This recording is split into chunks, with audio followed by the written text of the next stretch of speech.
புயல் இந்தியாச சுடர் இலக்கிய செம்மல் அருமையண்ணன் ஆர்வி அரியன் அவர்களுக்கு பேர் என்ன செல்வம் அவர்கள் சார்பாக சால்வை அணிவித்து கௌரவிக்கப்படுகிறது.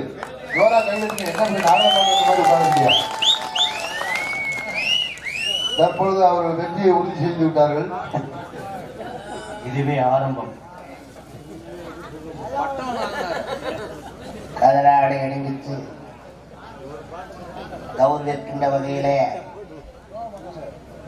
எங்கே கூடியிருக்கின்ற கலைஞர் பெருமக்களை கௌரவிக்கின்ற ரசிகர் பெருமக்களே, எல்லாரும் வீட்டுக்கு போய் சாப்பிடுவாங்க. நாடகம் போக முடியாது.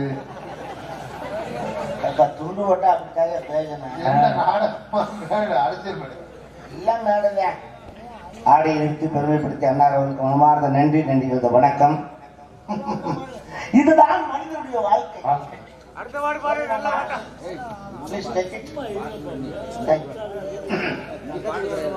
மனிதன் இங்கே வரலாம், கொஞ்ச நாள் தங்கலாம், விருந்தாளி மாதிரி திரும்ப கிளம்பிடலாம். வரமாட்டேன்னா அடம் பிடிக்க முடியாது. நீ எமே வந்து கூப்பிடும் போது போயிட்டு வா, அடுத்த வாரம் வெள்ளிக்கிழமை வரணும்னா கேட்பானா? செகுல் அடிச்சு விட்டுட்டு போறேன். அதுக்குள்ள இந்த மனுஷன் பண்ற பாடு. கேட்கிற பணத்தை கொடுத்துருவான். உங்க லஞ்சம் எல்லாம் இங்கேதான் தம்பி செல்லும், அந்த செல்லுபடி ஆகாது. சரி, இப்ப சேர்த்து வச்சிருக்க சொத்தா என்ன பண்றது? ஒரு சூத்தும் வராது. அம்பானியா இருந்தாலும் அம்மனை குட்டியாச்சாச்சு ஆகணும். அருணாக்கையில கூட வெட்டிட்டு தான் குழியில போடுவேன். எந்த சொத்தும் குழிக்குள்ள ஒன்று புதைக்கிறது இல்லை. இது தெரியாம தான் மனுஷன் ஆடுறான். காசு பணம் பணம் பணம் பணம் பணம் பணம் என்னடா பணம் பணம் வைத்தியக்காரன் கேட்டா புள்ளைக்கு சேர்க்கிறேன், புருஷனுக்கு சேர்க்கிறோம்டா, மகனுக்கு சேர்க்கிறேன், மருமனுக்கு சேர்க்கிறேன். எதுக்குடா சேர்க்கிறேன்? அவன் சம்பாதிக்கிற மாட்டானா? நான் கேட்கிறேன். பசுமாடு சாகும் போது கண்ணுக்குட்டிக்கு வாயில வைக்கல சுத்தி விட்டுட்டா சாகுது. அப்புறம் ஏன் அதெல்லாம் ஒரு போய் மேய்ச்சி முளைச்சுக்கலையா? அப்படி அதை முளைச்சுக்கிட்டு போறேன். இருக்க வரைக்கும் சந்தோஷமா வந்துட்டு போக வேண்டியதானே. இதுக்கு போய் பாருங்க மனுஷன் பணத்துக்கு போய் பசிச்சா அதை சொல்லுங்க. கூழோ கஞ்சியோ இருந்தா குடிக்கலாம்ல. கயிறு நிறைஞ்சு பச்சை தண்ணியை குடிச்சிட்டு கூட படுத்துக்கலாம். அப்புறம் சொல்லி 2000 நோட்டு ஒரு கட்டாவே இருக்கட்டுமே, பசிக்குன்னு எடுத்து சாப்பிட முடியுமா? நம்ம கழுதையா காயத்துன்னு பசியாக்கிறது. இதுக்கு போய் ஆகும். நீங்க சொன்ன மாதிரி கொண்டாடி கேட்கிற பிள்ளைக்கு எதுக்குன்னு நம்ம நாளைக்கே போய் சேர்ந்துட்டாலும் நடக்கத்தான் போகுது. நம்ம செத்து போனா குடும்பம் அப்படியே ஸ்தம்பிச்சு நிக்க போகுது. நம்ம போயிட்டோம்னா 3ஆம் நாளே கொண்டாடி 100 நாள் வேலை கிளம்பிடும். மகன் டாஸ்மாக் போயிருவேன், அங்க வேலை பார்க்கறானா, சரக்கு அடிக்க போறேன். அப்படியா? மருமக வீட்டுல படுத்துக்கிட்டு சீரியல் பார்க்கும். அதுக்காக டிவி ஆஃப் பண்ணி வைக்க மாமனார் போயிட்டாங்க. வேற கேம் விளையாட செல் எடுத்துக்கிட்டு அவனுக்கு என்ன செய்ய போகுது? நம்மளே இருந்து தாக்குற மாதிரி நினைப்பு. இந்த பணத்துக்கு போய் மனுஷன் அலையிறானுங்க. இரவுன்னு பார்க்கல, பகல்னு பார்க்கல, வெயில்னு பார்க்கல, மழைன்னு பார்க்கல. அப்படி சொல்லு. என்ன இன்னைக்கு நடந்த ஒரு சம்பவம். சாயங்காலம் பணத்துக்காண்டி படுத்து செய்யற வேலையை சொல்றேன். எனக்கே வெக்கமா இருக்கு சொல்றது. இந்த பணத்துக்காண்டி சாயங்காலம் 6 மணிக்கெல்லாம் காரைக்குடியில இருந்து ஒரு மகேந்திரா வேனை புடிச்சுக்கிட்டு ஒரு 10 பேர் இந்த ஊருக்கு வர்றாங்க.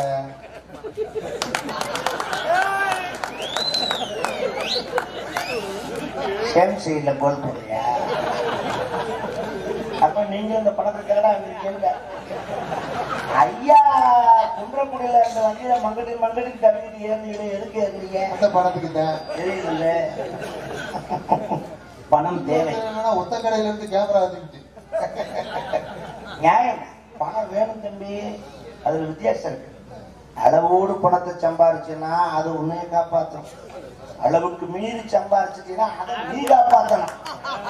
வீட்டுல வச்சா களவாண்டு வாங்கிரோ, பேங்க்ல போட்டா திவால் ஆயிருமோ, பைனான்ஸ்ல போட்டா கொண்டுட்டு ஓடி போயிடாங்கிரோ, வட்டியை கொடுத்தா வராம போயிருமோ, அப்படியே கொட்டி வச்சு குருன்னு ஒத்து பார்த்துக்கிட்டே இருக்கல, சாப்பிடாம தூங்காம. என்ன மயக்கில்லா இந்த பணம்? நிம்மதி இல்லாத காசு தேவையா? மனிதனுக்கு தேவை என்ன? உண்ண உணவு, உடுத்த உடை, இருக்க இடம். புரிஞ்சு வச்சு 3 தான். அதுக்கு நான் கேட்கிறேன், 4 இட்லி கொடுத்தா சாப்பிடுறியா? சாப்பிடு. 5வது ஒரு இட்லி வச்சா சாப்பிட முடியாது. இல்ல அப்படி சாப்பிட்டா முடியாது. வாய் வச்சு அமுக்குனா திங்க முடியாது. அப்ப அந்த இட்லி நமக்கு சொந்தம் இல்லை. அதானே காசு மட்டும் எப்படி கொடுத்தாங்க? இன்னும் 100 ரூபா 200 ரூபா கொடுக்க என்னையா மனுஷன் அக்கிரமம். 3 தான். உண்ண உணவு, உடுத்த உடை, இருக்க இடம். போதும். மனித வாழ்க்கை அவ்வளவுதான். இது போறோம். அப்படி சம்பாதிக்கிறேன் இப்படி எதுக்கு? உண்ண உணவு உடுத்த உடை இருக்கடா. உண்ண உணவு உணவு அவசியம் வேணும், சாப்பிடணும், அப்பதான் உயிர் வாழ முடியும். உடுத்த உடை மானத்தை காப்பாத்துறது, அப்புறமா தெரிய முடியுமா? படுத்த ஒரு இடம், அவ்வளவு அடிக்க சரக்கு முடிஞ்சு வச்சு. என்ன சொல்லி என்னது? உண்ண உணவு உடுத்த உடை இருக்க இடம் அடிக்க சரக்கு முடிஞ்சு. அது வராது. உண்ண உணவு உடுத்த உடை இருக்கடா, அவ்வளவுதான். அடிக்க சரக்குன்னா ஒண்ணு வராது. அடுத்த பக்கத்துல எந்த பக்கத்துல இருக்கு? இல்ல இல்ல, 2 பேர் சொல்றது தப்பு. பெரு சரக்கு மட்டும் அடிச்சா போதுமா? சைடிஷ் வேணுமாமா? சைடிஷ் இருக்காதுல்ல. அட அறப்போத நாயே, ஒரு குடியார பேலடா நீங்க. அது வந்து 26 பேஜ்ல இருக்கு. சரி, ஒருவேளை எழுதியிருக்காங்களே, நம்ம நான் தான் பார்க்காம விட்டேன். நாளைக்கு தெரியும். நாளைக்கு அந்த புத்தகத்தை பரட்டுறேன். கடைசி அட்டை வரைக்கும் பார்க்காம விடுறதில்லை, பாத்துறேன். அதுக்குள்ள நம்ம பார்க்கறதெல்லாம் சரிதான், சும்மா பார்க்க கூடாது. சரக்க போட்டு தான் பார்க்கணும். நமக்கு அதுக்கு ரொம்ப திருடா தம்பி. சாமியே,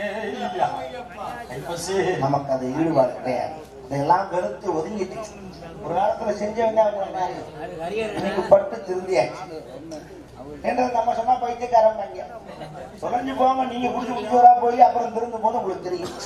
குடல் குண்டானிலாம் வெந்ததுக்கு அப்புறம் அப்புறம் திருந்துவீங்க. போங்க போங்க போங்க, குடிக்க புள்ள குட்டிய பாருங்கடா பொங்கல். மனுஷன் சவடால என்ன சவடா? இந்த சாமியார் பேசினாங்க கொஞ்சம், அது வரட்டும் போகட்டும், அவனை நான் பார்த்துக்கிறேன் பேத்துக்கிறேன். எனக்கு கேட்க போறாரு அவர் சம்சாரம் கொடுக்குற தைரியம். நீ அங்க கொடுத்து விடுறியா? எதுவானாலும் சரி, இன்னைக்கு ஒரு புடி பிடிச்சு விடுறேன். இந்த ஆளை காணா சார், இந்தப்பா செவடால் சமூக இந்த ஆளை காணா.